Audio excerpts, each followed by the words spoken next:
Hello everyone, so I'm here today to do a review of the books of Jacob by Olga Tokarczuk, and this is a chunky of a book, and it has been longlisted for the International Booker 2022.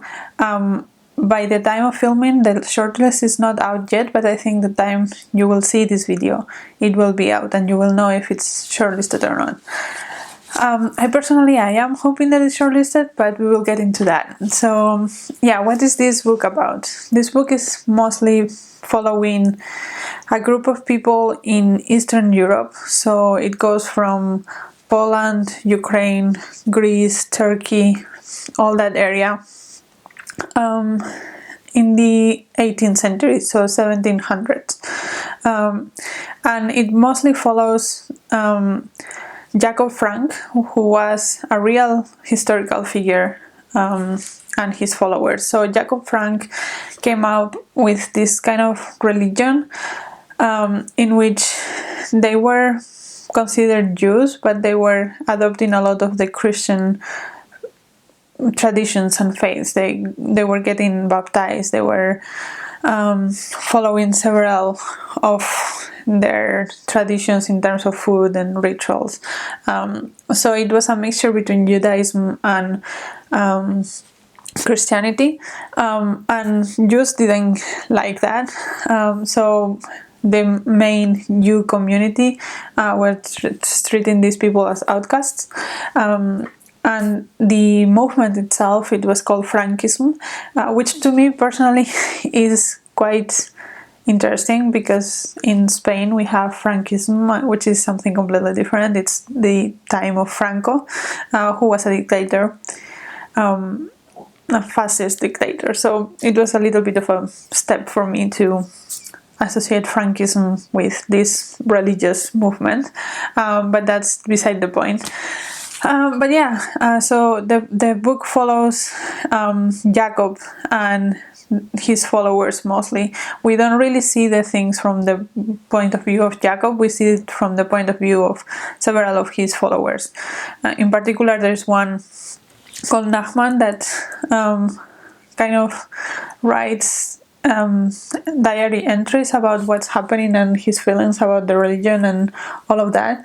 And we kind of see the first person perspective on that side. There is a lot of things that happen to these people because they were kind of outcast.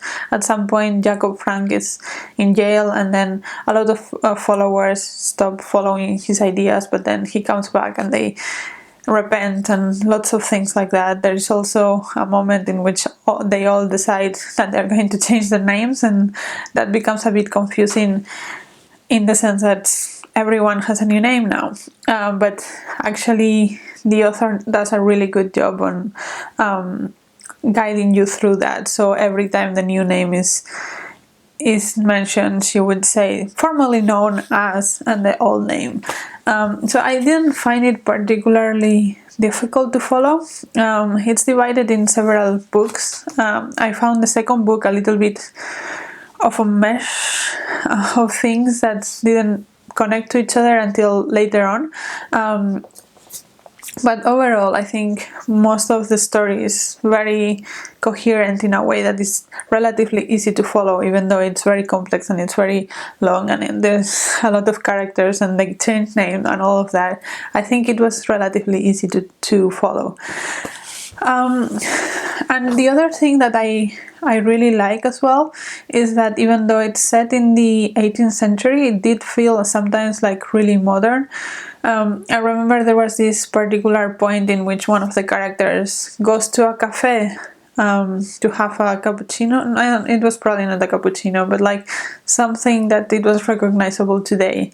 And he will just go in Vienna to this cafe and ask for a coffee and meet a friend there. So there were like moments like that that felt somehow really modern. I mean, for sure people in the 18th century went to cafes, but you normally don't see that in books. It's more about the inns and the horses and stuff. So yeah, I found that quite interesting. And also, like, the tone is very sarcastic at points, and it's very humorous at points. So to me, it didn't drag, it didn't make it this really heavy book. The first book inside the book, so like the first 100 pages or so, it did feel a lot like The Pillars of the Earth, and if you have read that, you know that it's a very readable and very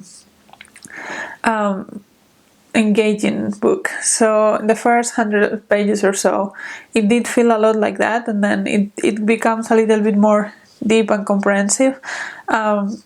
But also there were a lot of moments that felt like the movie The Life of Brian, in the way that religion was portrayed, in this almost sarcastic way that, yeah, I really enjoyed that one. And also, I mean, just let's appreciate the fact of this huge historical fiction that is not set in the UK. That in itself was really interesting to me, the fact that it was set in Eastern Europe, which is a place which I haven't read that much from. Like, I have read a few authors here and there, but I haven't never read a sweeping historical fiction from that area that is older than the 20th century. So for me, it was really, really interesting to read about something I had no idea about, and made it feel so close and so relatable to me, which I have a completely different experience, of course, because I am from the other side of Europe, and I am from a different time as well. So yeah, I really, really enjoyed that. Also, the little plots and drama within the group was quite interesting. I think it just adds something human to the story.